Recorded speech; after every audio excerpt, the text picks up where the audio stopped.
morning, everyone. I was told that this is probably some of the best crowd we've gotten since high holidays, so let's just have services. Not my joke. So we are on the cusp of 2 Torah portions, as we are on Sunday mornings. Last week's Torah portion talks about, appropriately, the building of the tabernacle, of the temple, the Mishkan, and of course, as Moses, under God's instruction, says, bring all of these wonderful things as your heart so moves you. It's the mandatory but required. Mandatory but not required. So as your heart moves you. And of course the people bring too much stuff. So much that Moses says, stop. I'm sure we will have that problem as well. Yes. But in this week's Torah portion, as we begin the book of Leviticus, what happens is we talk about what happens in the tabernacle. We bring in the priests, the sacrifices, all of what is the actions, the way that we worship to God. And I'm going to propose, as we join together this morning, to talk about building our Mishkan, building our dwelling place where holiness happens, that we switch our Torah portions. As we look towards our sacred space, we start with thinking, what do we want to happen here? What do we want our worship to God to look like? What do we want our community to look like? When people gather here, what do we want to see? And after we think about those things, as we think about those things, which is, by the way, what our 4th graders said on the Shabbat as they led services, then we decide what our building and our space, our sacred space, should look like. So switch our Torah portions, start with what happens inside, and then think what the walls will look like. Thank you. So again, thank you for coming.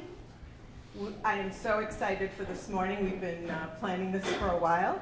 We are here to continue planning and designing our building so that it will meet our functional needs and our spiritual needs. I'd like to first thank Alan Yoffe and Phil Schwachman on my left here.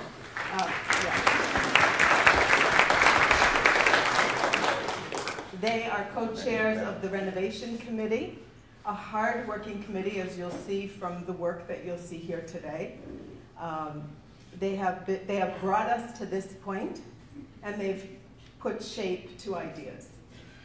The work that you'll see here today began in 2012 with the selection of Brawer and Hauptman Architects to help us see the potential of our Salisbury Street campus. Many of you have seen the preliminary drawings, but today's presentation will be more detailed. The preliminary plans were developed under the guidance of Alan and Phil and their committee, and were based on input from congregants who participated in our integration committees of 2012 and 2013, including many of you who are here today. But today is the first time for our entire congregation to come together so that the architects and the renovation committee and Temple Emanuel Sinai leadership can hear from you. We need your input to design this new building. We need you to share your thoughts, your hopes, your dreams, your concerns. We need to know what's important to you and what are your priorities. The sale of the May Street building and the cell towers will bring us a little over $3 million, $3.1 million. The cell towers have sold. The May Street building is on track for closing in the middle of June. We've been meeting with Worcester State Foundation and University all along, and everything is going along on track. Since the beginning, since we began talking about selling the May Street building, our expressed intent has been to reserve about half that money to add to our endowment funds to invest in our fiscal health. I'm happy to tell you that at the last board meeting, the board voted and affirmed that intent and voted to place $1.5 million of the proceeds from the sale directly into our endowment fund. So that will leave us about another $1.5 million for our building construction. The preliminary plans that you will see momentarily are beautiful. I think they're beautiful. And, but if we did actually did everything that was in those drawings, that would cost somewhere in the neighborhood of $3 million. We don't yet know what our construction budget will be, but that might be beyond our reach. We are currently exploring the idea and the potential of a capital campaign to raise funds to supplement our budget for construction and to add to our endowment to further strengthen our fiscal stability. A capital campaign would also strengthen our community by giving everyone an opportunity to participate in achieving our goals. But the important takeaway for you today is that Brawer Hauptman has assured us that they will be able to scale our construction project to fit our budget, whatever that number is. That's why it's so important that you're here. Your input is critical to help us determine priorities and design an amazing building that reflects our values. So thank you for coming. Thank you for your interest in Temple Emanuel Sinai, your commitment, and your help today, tomorrow, and going forward. I'm going to turn it over now to Phil Schwabkin, who will move us forward. Good morning. Good morning.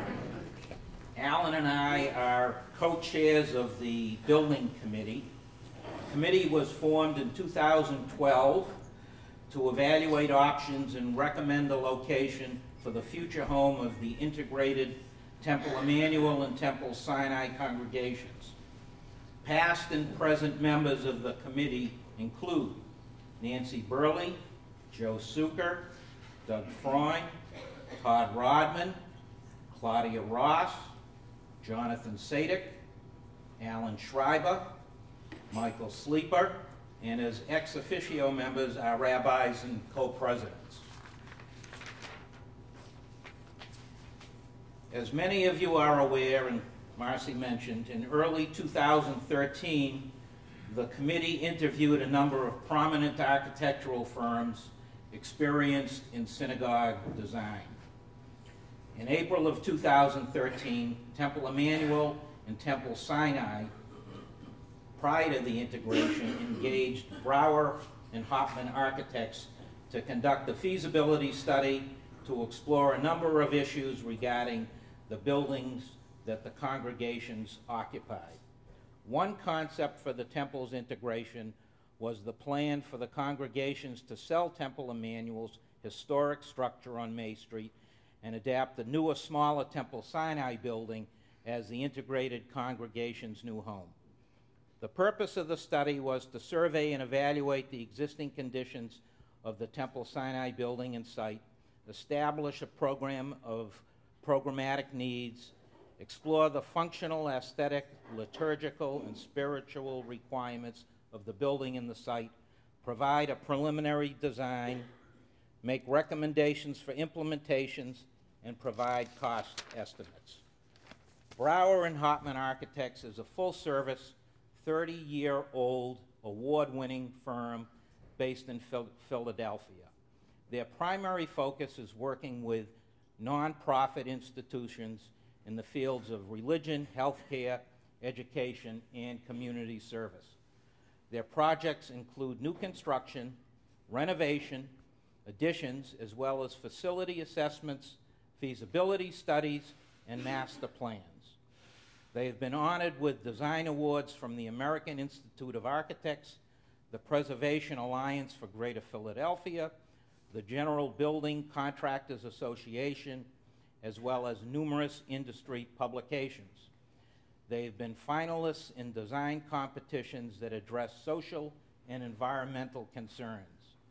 They are proud to have been responsible for the first LEED Silver project in North Philadelphia and the first project in the country to receive LEED credit points for incorporating a charrette workshop into the design process. As a full-service design firm, Brawer and Hauptman manages all aspects of the design process from the initial feasibility study through construction and the final punch list. Their goal is to create a physical form that expresses the vision of the client. Michael Hauptman is a partner in Brawer and Hauptman and he's been an architect for 40 odd years. If I'm aging you, Mike. Mike received his Master of Architecture degree from the University of Pennsylvania. He received his Bachelor of Arts degree from Brandeis University, graduating magna cum laude with honors in fine arts and as a Louis Dembitz Brandeis Honorary Scholar. Mike is an officer and a member of the Board of Trustees of his synagogue, Congregation Rodef Shalom in Center City, Philadelphia, and is active on the building committee. Mike is registered as an architect in Pennsylvania, Delaware, Massachusetts, and New Jersey. Keeps you pretty busy. Mike has numerous synagogue projects to his credit, including new construction as well as renovations. Mike is a frequent guest speaker and has authored many publications in his field of practice. His list of affiliations is extensive. Ellen Pinnell is a 15-year associate of the firm and leads the firm's religious design studio. She has a BA and BS in architecture from Penn State.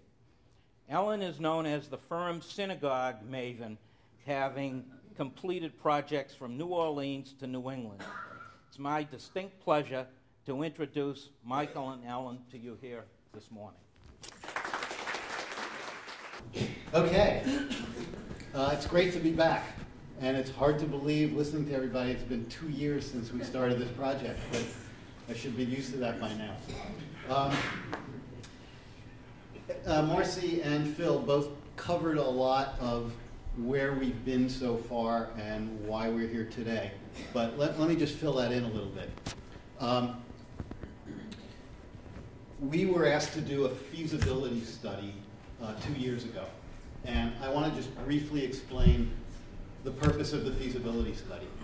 It's really to find out if what you all had a concept to do can be done, what all the ramifications are, what the priorities are, and essentially, is what you're thinking of doing going to work? How might it work? And then, if you're really going to do it, what it might cost. And what we're here to do today is essentially conclude that phase. And it's a conclusion of the feasibility study, but what this represents today also is the very beginning of kicking off the next phase. So we're going to show you things that we did for the feasibility study, but in no way is this a final design of any kind. It's a concept. And it needs a lot of input to bring it forward to the next step. And you're going to participate in that. We're going to have a design charrette, and for what, if that sounds like a very foreign word to some of you, it's essentially a group workshop. We're going to be here all day on Sunday, April 19th. We hope that people come. We're going to introduce ideas. You're going to break up into groups. We're going to design things together. You're going to represent them to the main group. It's a fun day. We've done this a lot. People have a great time. And then the next evening, we're going to be holed up in a hotel working feverishly with what we heard you say.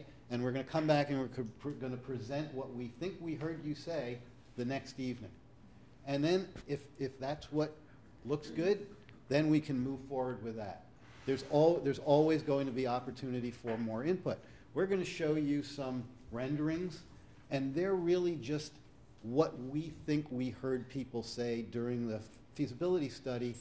I would be very surprised, unless everybody here says, this is great, let's just do it, which doesn't usually happen. We will be looking at these 2 years from now saying, oh, is that what we thought we were going to do? It's probably not going to turn out that way, but they're designed to get you excited, interested, to see, yeah, this is a real possibility that we can do this. But a lot can change between now and when that first shovel goes in the ground. So, as I'll just repeat it, even though people have already said it, the purpose of the feasibility study was to evaluate this building and site as a potential place for your integrated congregation. At the time we did this, it was very new, very newly integrated. We needed to establish the program of the spaces that you needed to go in this building so that they would work. We needed to explore all sorts of aspects of your life in this building and understand them, so we knew what you needed. We provided a preliminary design. It was a concept of what we thought we heard you say, and then we made recommendations as to how you could make it work. And then based on that, we came up with a preliminary cost estimate. So when we were here 2 years ago, and for a period of about a year, or six or 8 months, something like that, I don't remember anymore, we toured both this synagogue and Emanuel. We measured things, we collected drawings that were in closets in the corners. We were able to meet with all the joint committees at the time, and we had some of you were there. We had a session in the sanctuary one evening where everybody talked to us about their programmatic needs and their vision and what their ideas were for this building. We met with a construction company who had done work for you, and we also sat down with the zoning official in Worcester to find out what was going to have to be done with the site, and we found out, Ellen will fill you in on the things we found out, which informed the rest of the process. So you can see here, we had a series of calls over months that reviewed where we were going, and we got feedback from the various committees, and we collected data, and that's what we discussed. So Ellen's going to take this over and talk to you about the site. All right, so let's talk about the site first. As Mike mentioned, we met with the zoning code official in Worcester, and we got a lot of informal, good discussion with this person about what might be a flag moving forward into land development. And for those of you who don't know what that is, that's a process that you would go through with the local municipality depending on what you are going to do on the site. So if you're building a large addition, if you're changing roadways, you're adding parking, you may have to go through this process with the city, and sometimes it can be a lengthy process. If you do have to go through it, it could be anywhere from 6 months to a year added on to the project to get those approvals. And it may or may not involve neighborhood participation in the review of your submission into the city. So sometimes, if we can, we want to try and avoid land development process because it can be very contentious, sometimes. So the existing site, this is a Google Maps representation of your site. Here you can see the JCC down in this corner. Here is the main building that we're in right now. The main building has the social hall, the sanctuary, and just a few support spaces on the outside here. This building, built in 1980, has what we call an EFIS exterior, which is sometimes referred to as drive-it. EFIS stands for Exterior Insulated Finish System. We have some issues that we'll go into that later in our presentation about how the building is, how the EFIS is withstanding time. And basically, the other nice aspect of this building is your patio, which doesn't look like it's going to be used anytime soon right now with the snow. Then we also have, there's 3 main buildings. There's this building, there is the school building, which is basically a 1920s house that's been converted into offices, meeting rooms, classrooms, administration area. And then further up the hill here, we have the caretaker's house and some outbuildings that are used for maintenance sheds and things like that. Also on the site, you have 3 major parking lots. We have the small parking lot right in front of the building, a larger parking lot off to the side, and then up here we have basically a non-striped parking lot that is used as overflow parking. And I think a lot of people, if there's a lot going on at this school building, there is a lot of parking going on in that lot at that time too. Click. All right, as Mike said, we went through all the drawings that you have of the building and the site. This is the site plan that we have right now to use, and it's really not accurate. So the committee is in the process of hiring someone to do a survey right now that will include all the grading on the site, and we will have a more accurate ability to move forward with our process once we have that document in our hand. So again, here's the main building, existing building. Lot 1 has 17 cars about, Lot 2 is 35, and Lot 3 is about 43 parking spaces. Right now, based on the zoning code, you do meet the minimum number of parking spaces required for the use of this building. And actually, moving forward, depending on how big the addition may or may not be, you still will meet the zoning code. That doesn't mean necessarily that it meets your needs, but it meets the zoning code. Mike, do you want to add anything on that? No, I'm good. Okay. And anything else to note is you can start to see some of the contours here for the grading of the site. As you know, it's a nice drive up the hill into this area. So there's a lot of grading to deal with. When we met with all the committees, there was a lot of discussion about how to improve the site for pedestrian access. This drawing is really just a quick diagram to show how we need to address people walking from, say, Lot 3 up the hill, down the hill over to the entrance of the building, and vice versa into the other lots here. There needs to be better lighting, and whether that means new poles or maybe relamping existing poles, that's all things that we have to kind of work with as we move forward. But this diagram is just showing how we need to address those kind of things. All right, and then finally with the site, just to kind of show you the overall things that we have to deal with. The first thing is we need that survey to move forward so that we are working with accurate information. During all of our interviews and discussions with the various committees, the lots need to be repaved. And what we have to decide is, can we get away with maybe a little bit of expansion on certain ones, or maybe restriping of the lots so that we get a better use out of them? That's something that we're going to have to determine with the land development process, because if we add too much impervious coverage, we will trigger land development. So we'll have to weigh that as we go forward. Let's see, the current parking spaces we mentioned meets the zoning code. The other thing that might trigger land development is when you build on any slope that's over 15%. And what you'll see going forward is we believe where we're putting the addition, we're okay. That slope at the front of the building is less than 15%. But we need that survey again to determine, are we really going to meet that requirement? And then we have to go back to the zoning and see whether we're in the realm of having land development or not having to do land development.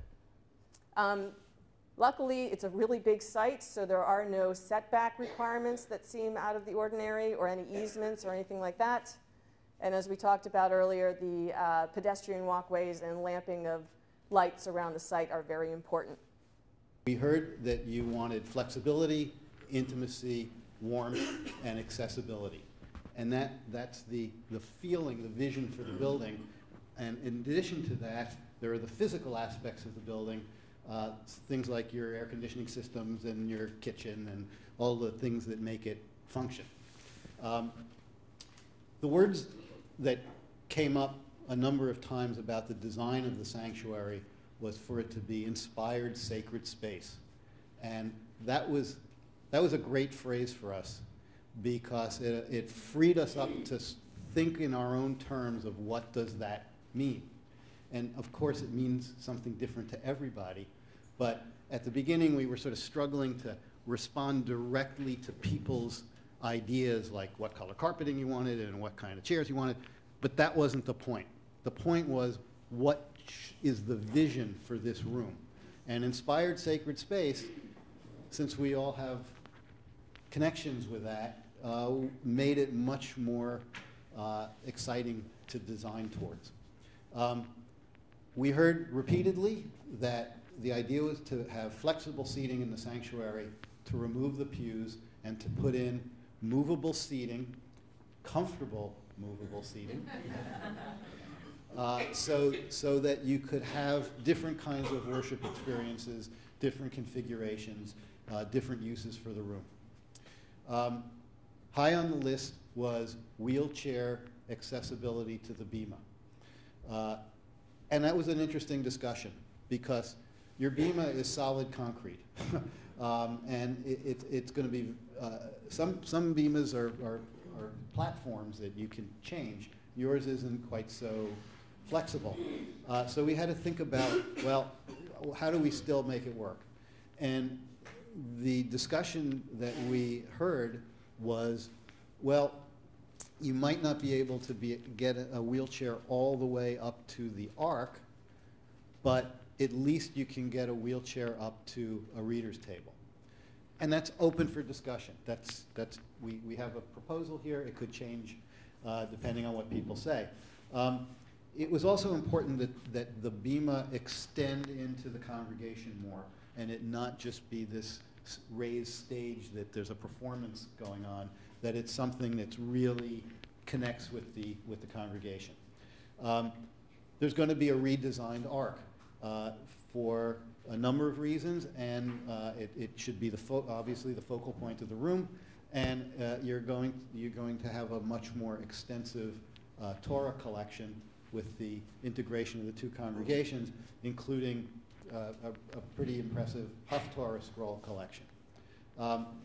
You need more storage on the bima for things that get stored on bimas. One of the things that people said over and over again was to bring in more of the outside into the sanctuary. You have this really interesting configuration with that wall that runs down the one side so that I guess the clergy can sort of magically appear on the bima from the lobby without being seen. And now it's filled with stuff. So the thought was, we don't really need that, and if we can take that wall down, there's an opportunity to create more windows that face out into the trees. So that was a recurring theme. We heard it over and over again. And then obviously more new finishes, new lighting, just a freshened room, something that feels better and something that you as a integrated congregation design together. There's also an issue with this movable partition at the rear, which doesn't really keep out much sound between the two rooms, so that needed to be upgraded. Those were pretty much the highlights of what we heard. So that was just dealing with the sanctuary space. And then there's just a few more things to note with the room we're in right now, the social hall, and then some of the additional spaces on the outside. So again, Mike mentioned the new movable partition. It doesn't work anymore. There's no sound attenuation between the two spaces. That's an easy thing to fix and get right so that you can really use these two spaces the way they were intended to be used. This stage area, where we stand right now, we were told it was maybe up for grabs as far as it's not used terribly much during the year, and that space could be well used for either expanding the kitchen a little bit and expanding the storage that happens over here on this side. So again, at this point, we were thinking we would get this space and expand the two rear areas. This room, although it's wonderful, it has existing finishes from when the building was built, so it's maybe a little tired, needs a little updating, needs a little freshening up, so new finishes, new lighting. Out in the patio, which is where you have summertime events, there are a couple places where it could be used better. There's a depressed area over in that corner which doesn't get used too much, and it has a few steps down. So if that were leveled out, that whole patio could be used for a bigger event. And there are some issues where if a child is walking along the edge, they may drop off, so maybe there's some railings that need to be added along there, just for some safety factors. Everyone likes that one, huh?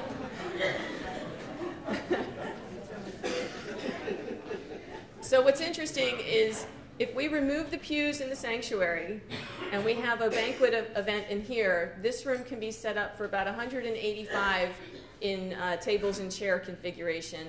And if we were to open the movable partition and move the banquet facility into the other space as well, you can seat an additional 115. So that can be a much larger banquet event if you need that for the larger congregation. The bathrooms are just some minor things. We know that we needed to add a few more stalls for women's use because the women's room never have enough water closets. So our new proposed plan takes care of that. And then we would also meet the code requirements for the use of the building. We need an upgraded exhaust system, new finishes, and we talked about adding a new family bathroom, which, if you're not familiar with that, is great because it can be used by handicapped, it can be used by a mother with several small children that need to go all into the one place at the same time, or even if someone is elderly and needs help in the restroom, that too. So we call that a family bathroom, and it has a lot of multi-use to it. It's really great. So, having collected the data that we did during the early part of this study, we began to come up with ideas and what you were going to need in an addition. And there were several criteria for why we wanted to keep it as tight as possible. One is cost. The bigger the addition, the more it's going to cost. So we wanted to keep it very conservative. The second is that you don't have a lot of space to put the addition before you start hitting things like the roadway, which we don't want to move because that would trigger land development, or because as you get certain distance from the building, the slope increases, and we didn't want to build on the sloped surface. So it kind of limited us to where the addition should go, how big it should be, and your program said, well, 2,740 square feet addition seems about right. And what the addition will have is an expanded lobby, because right now you don't have enough lobby for hanging out in, like after a service, for having an oneg, for any kind of event. It's a little tight. And it was really important to people that there be this place where people could just hang out, that maybe the lobby can be used for a small meeting if it's furnished the right way. Maybe you can use it for a kiddish. Lobbies are great spaces. They don't have to have a purpose, but they get used all the time. We also found that the lobby serves a great purpose of if you're having an event, you have say it's a bar mitzvah, you're having the service in there, and you have to move everybody somewhere while you set up another room. And if you're going to have 200 people at your bar mitzvah, you don't want them out in the parking lot while you're setting up this room. So you need a lobby.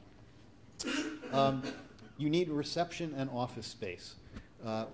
We're strong believers in that you need a presence in this building for when someone comes here. That you need to have a person sitting by a front desk that says hello and can see who just walked in the building. And right now your situation is that everybody's up in the house, and that this building doesn't have a permanent person that greets people when they walk in the door. We think that's very important. You need a work area for the part-time and the full-time staff, coat room. You need more storage for tables and chairs for when you want to move everything out of this room and use it for something else. Ellen talked about a family bathroom, offices for the clergy, which are now up at the house. Off the lobby, we have something that we've called a Beit Midrash, which is kind of a multi-purpose room. It's a library, it's a conference room, it can be used for a chapel for small groups, but the idea is that it will have walls that can open to the lobby, so it creates more lobby space when you need it. That's where the table of food can be when you're having some kind of an event. You can just open those walls and use that room. The idea is to make this as flexible and multi-purpose as we can. You need a more protected drop-off. Right now, you drop somebody off at the front door in the rain, and they have a trek up to the front door. We like to bring the front door closer with a covered drop-off. We heard a lot that the kitchen is not adequate for when you have groups doing things in the kitchen. So there was going to be an expanded kitchen and an improved delivery area out around the back with bigger doors so that you can get things in carts. And the overall design needed to be more welcoming. And the current building has tinted glass. It has a kind of a small front door. it doesn't invite you in. It's kind of that era of sort of a stark modernism, and it doesn't say, come on in, there's a lot going on in here. And the terms we heard about how you want this building to feel is you have a really unique site here where you're driving up this hill through a really nice wooded site, and up there's a hint of a building beyond the trees. And the idea is that if you could have a much brighter, lighter presence through those trees, it would be a transition that goes from the secular to the sacred, much more than you have now. And so our goal was to put a new front on this building that speaks to a more welcoming transition from where you were to why you're here. So we hope we got that, and we'll show you some more about that. And here is our first try at a conceptual plan to get all that we just talked about into 2,700 square feet. So again, hopefully you can see this slide. I'll point to things so maybe you get a general sense of where they are. But basically, here's the existing driveway into the first small parking lot where you have the handicapped parking right now. So the area in yellow here is the area of the proposed addition, which has the new spaces we were just talking about. The area in light blue over here is the existing building, and then we have the patio off to the side. So the idea is that we're bringing the front of the building closer to the drop-off so we don't have such a long length of travel if you're dropping people off in inclement weather. We have a covered entry with stairs and a handicapped ramp off to the side. And right away, you're in this grand lobby. So the lobby attaches to the existing lobby to expand it almost 3 times the size of what it is right now.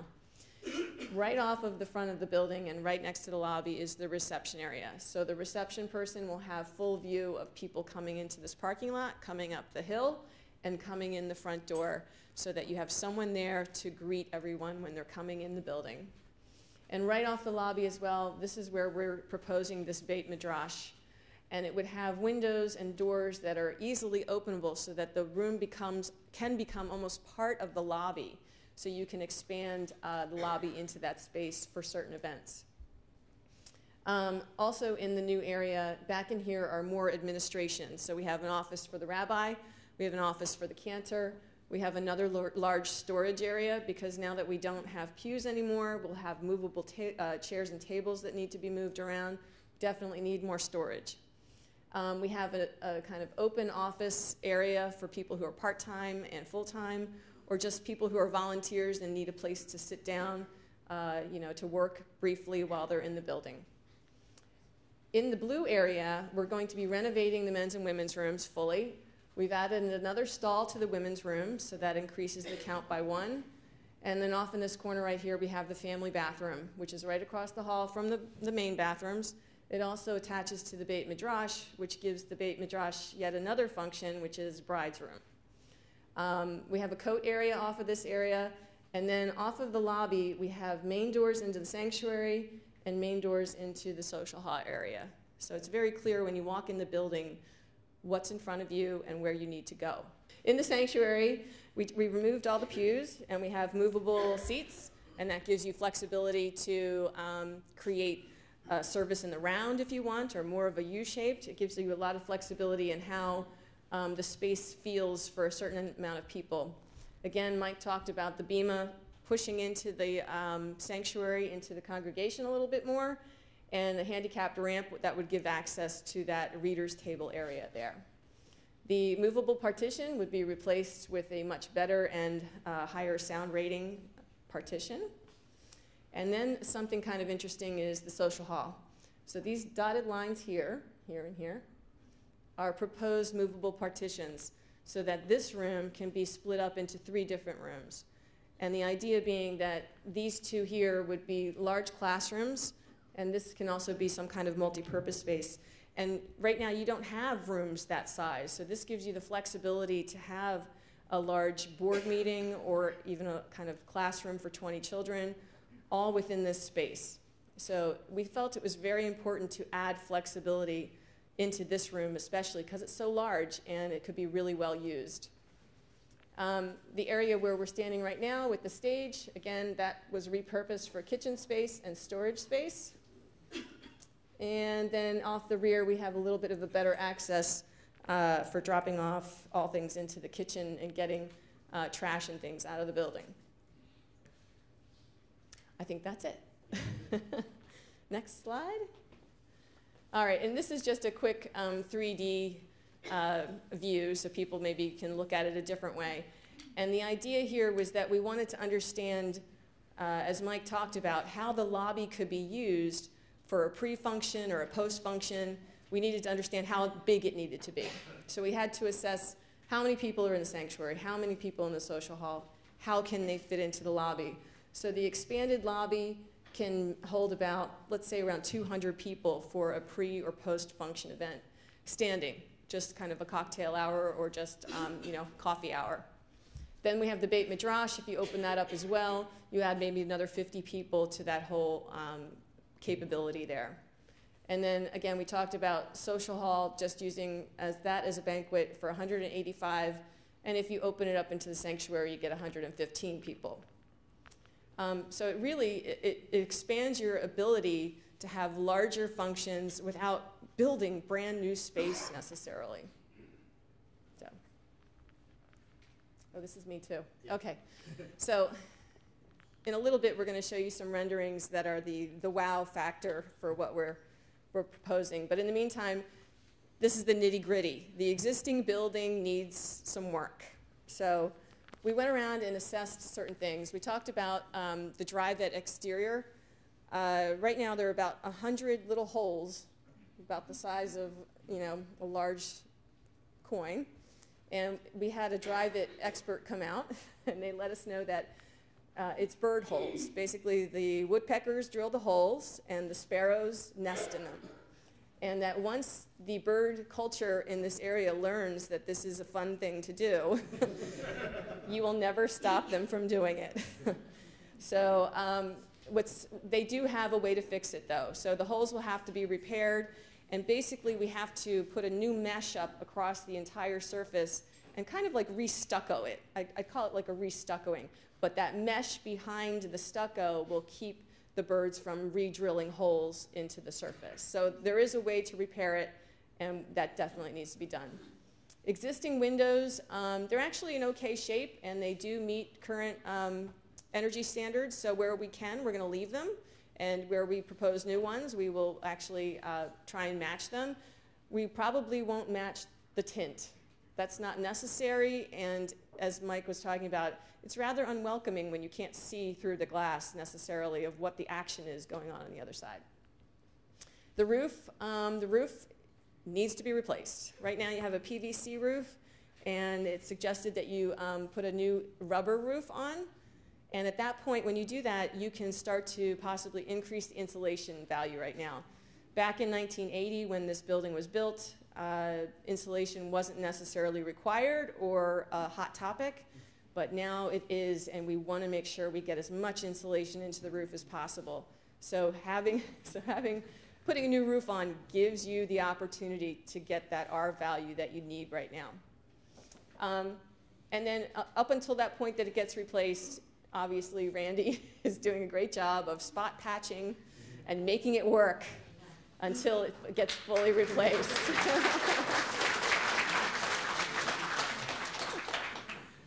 All right, and then as far as the systems of the building right now is heated and cooled by what we call rooftop units up on the roof, and they provide the heating and the cooling. One unit is, well, when we did the study, this may be different now, Randy, one of the units wasn't working. Still the same. Still the same. That one actually feeds the restrooms. So if it's cold or hot in the restrooms, you now know why. So that needs to be replaced right now. It can be done at any time. So that can be done now. And then the other two rooftop units, one serves the social hall, one serves the sanctuary. They've basically reached the end of their life, and they need to be replaced as well. The electrical service, when we go to add on anything to the front of the building, we're going to need to upgrade the service because, again, back in 1980, there was no discussion about how much, we use electric for all our devices and things like that. So we'll be assessing that, but we do believe that you need a new electric service when you go to add on to the building. And sprinklers. This is interesting. Right now the building is not sprinklered and it is not required to be sprinklered. But as soon as we start to add square footage onto the building, we trigger what will have to have sprinklers in it. So as we move forward into the options that we're going to show you in a little bit, all of them include adding sprinklers not only to the new part of the building, but into the existing building. So that's something just to know that that's included as we move forward. And then the site, as we talked about, needs all new repaving. Whether we expand, we still have to understand that a little bit better, improve exterior lighting, and improve the pedestrian walkways. The school building. The school building right now does not meet any kind of energy or life safety codes. It is functioning, and it is fine for inspections and things like that. But if you were to build that new, it would not have the things that it has in it right now. And generally, the building itself is deteriorating. It's old, it's 1920s. So it needs a new roof. It needs new siding. It needs, all the life safety needs to be upgraded. And all of the electrical and plumbing systems are antiquated and many are original to the building. So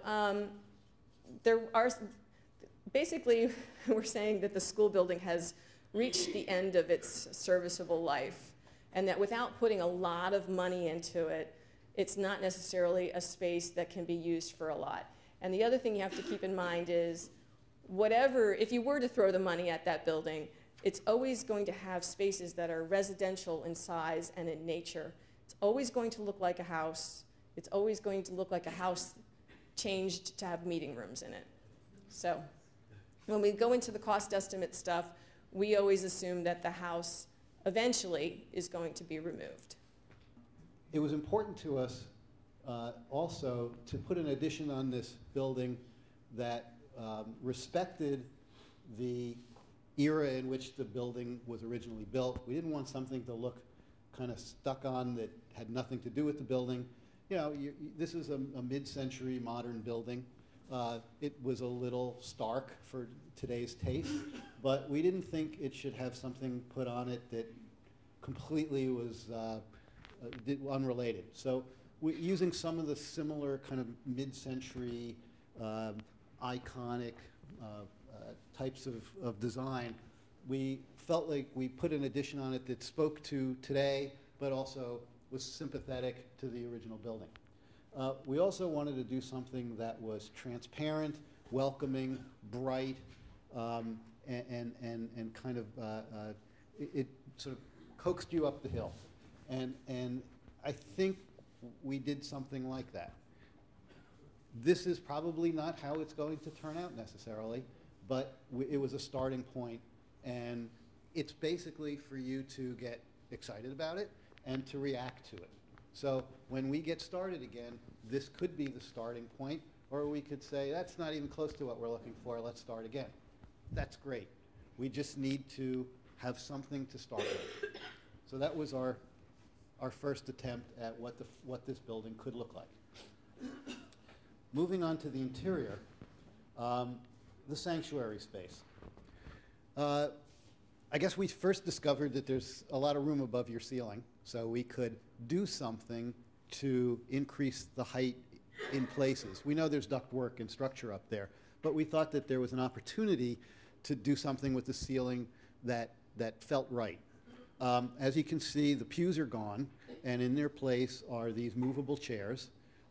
We've used these specific chairs in many, many synagogues because they're really comfortable, and they look good, and they have a little thing you can put a prayer book underneath, so it works. If you don't like them, that's great. There are other chairs out there. One of the things that's always an issue with moving either into a new building or when two synagogues integrate is the yahrzeit plaque problem. Most congregations have these yahrzeit boards that are these big bronze things with plaques on them. And if it's an old congregation, there's a lot of old plaques. And there's always a discussion of what do we do with these? Some of the people, the families aren't members anymore. Well, there's a whole discussion about that. But what we wanted to do was do something that integrates the yahrzeit plaques into the design. It's not just something that's hung on a wall, it's part of the room. And so we came up with this idea of putting in these sort of slatted woodwork that's the walls of the room. And those little sparkly things you see are the plaques that sort of plug into this slat work any way you want to do it. And if you do the kind that are lighted, some congregations light theirs on the yahrzeit, some don't. The lights are built into those little plaques so that certain ones will glow. It's almost like stars in the sky. And that was just an idea. As you can see, that wall along the left-hand side is gone, and we've added more windows along there. We've kind of dressed up the ceiling. We've put in new carpet. We should probably go to the next one to see some of the bima details. And we've extended the bima out so that the reader's table is up 2 steps, and there's a ramp on the right there that can get a wheelchair up to the bima. The problem with wheelchair ramps, just so you appreciate the difficulty, is that in order to make it meet code, a ramp has to be a foot long for every inch it goes up. So in other words, if you're going up what's probably something like 14 inches to get up to where the reader's table is, you need 14 feet of ramp. And after a while, you run out of room for ramp.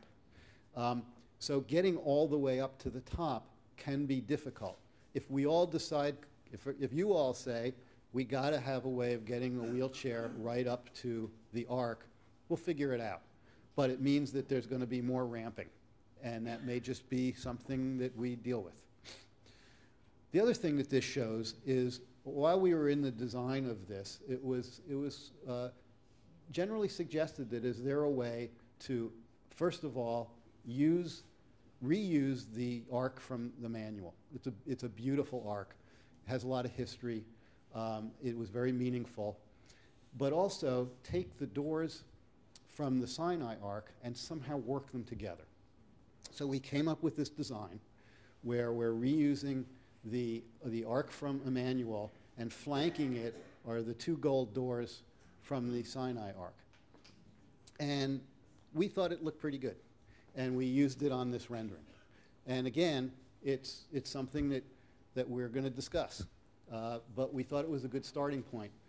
The other thing is that there's that skylight over the current arc that's kind of up in that lattice work. And we wanted to take advantage of that. So because this is moved forward from where the current arc is, we put in stained glass windows above the arc that will benefit from that light coming in behind it. And we just made up the design. There's no significance to that stained glass right now, but it's a concept. So this is where we got to with our conceptual drawings. And again, it's just a start. All right, so when we met with the various groups and we started to price out basically a full renovation, that's what we did first. And we kind of came to a certain point, which we'll show you after these. And we said, okay, what if we can't do that? What if we need to be less than that? What are our options? So we came up with 3 different options, all of which can be shuffled around in many different ways. But here are just 3 options to show the possibilities for phasing the work to get to the full renovation over time.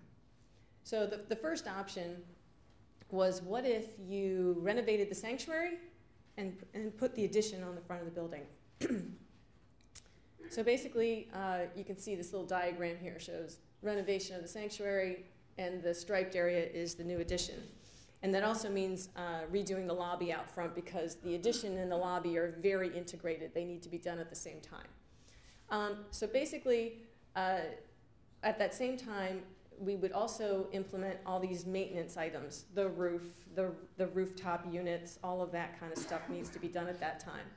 And then the idea would be that the social hall would stay as is for now, that you would function with it just the way it is until a future date.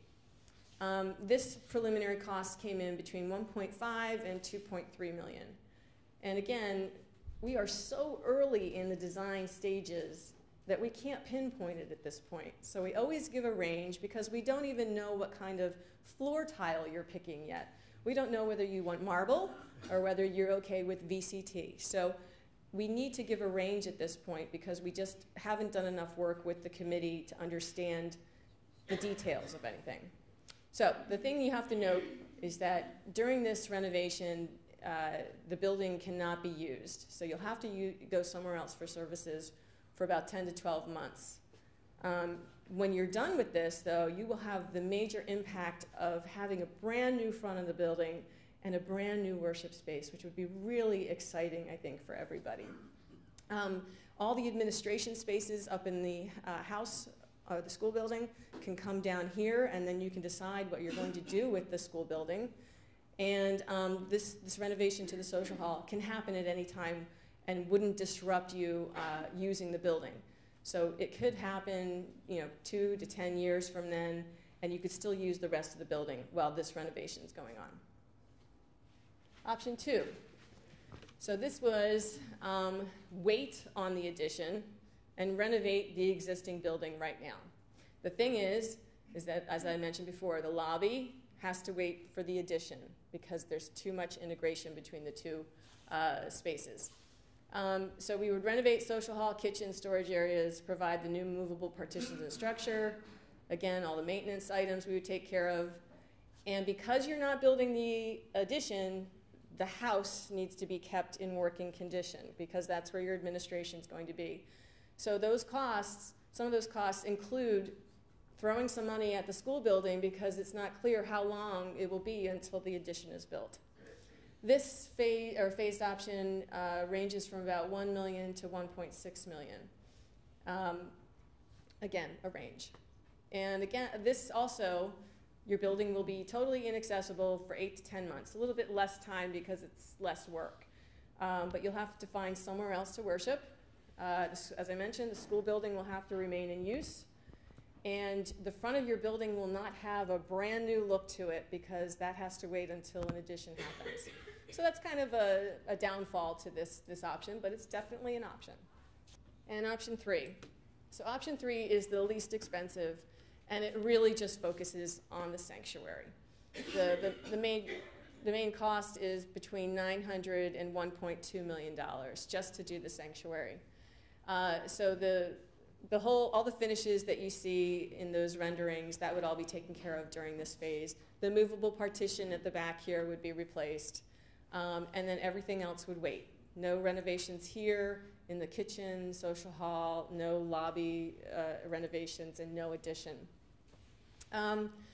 What's interesting is, though, the building can be used during that time because you'll just partition off that area and that work can happen. 6 to 8 months, you could worship in this space in the meantime. So that's a pro to this, is that you would not have to go somewhere else for any length of time. And the other thing is that the school building will have to remain in use, so you'll have to decide on the level of repairs that you keep doing to that building to keep it in working order. So, as the conclusion to our feasibility study, our recommendation was that if at all possible, and you have the funds to do it, that you do it as a single phase. It will always be less disruptive. It will always be less expensive. And it will cost somewhere between $2 and $2.9 million to do the whole thing at once. And as Alan explained, that's a pretty wide range, but there's so many unknowns at this point in this process. You can't really pin it down. It depends on so much of what your priorities are and what kinds of finishes we all pick. So, so that was essentially the recommendation of this report, is that if at all possible, that you do this project all at one time. So, next steps. we put up a schedule that tells you a little bit about where we go from here. You're going to hear about a survey that's going out to the entire congregation. Alan, you're going to be talking about that after this? Right. And that survey is going out tomorrow. The results of the survey will be due on March 27th, but there will be a little tabulating after that. And then we're planning that charrette that we talked about for April 19th and 20th, but by April 1st, you'll be asked to register so we know how many people will be there.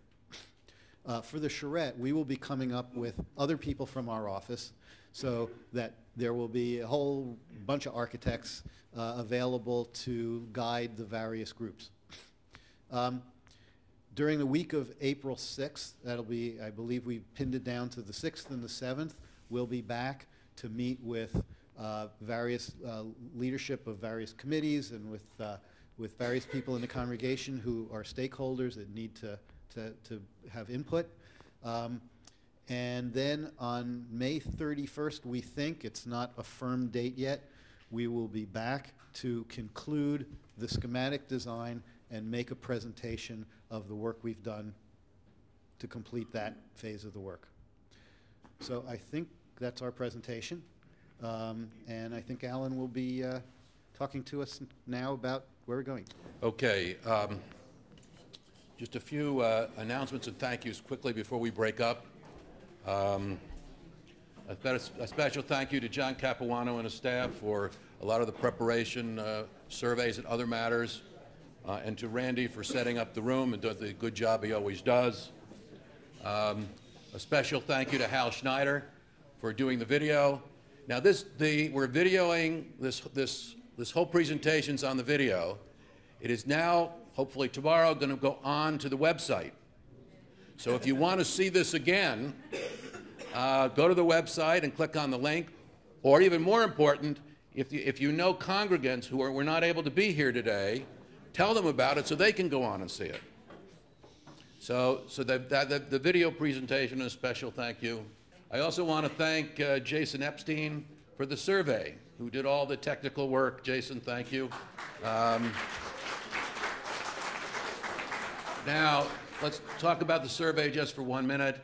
For those of you who get all your communications online, you should be getting an email tomorrow with the survey.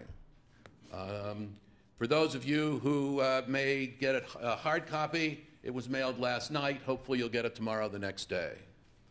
The survey looks specifically to ask about specific design alternatives, not cost alternatives, but design alternatives.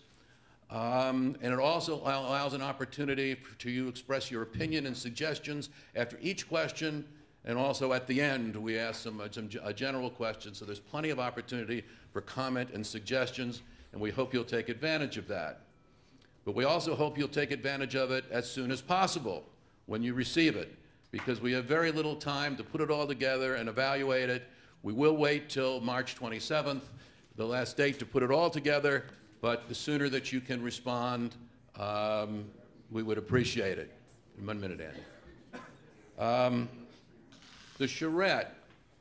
Charrette is another opportunity for everyone, for all of you, and anyone else who is a member of the congregation to participate in this whole redesign, renovation project, and we hope many of you will take advantage of that.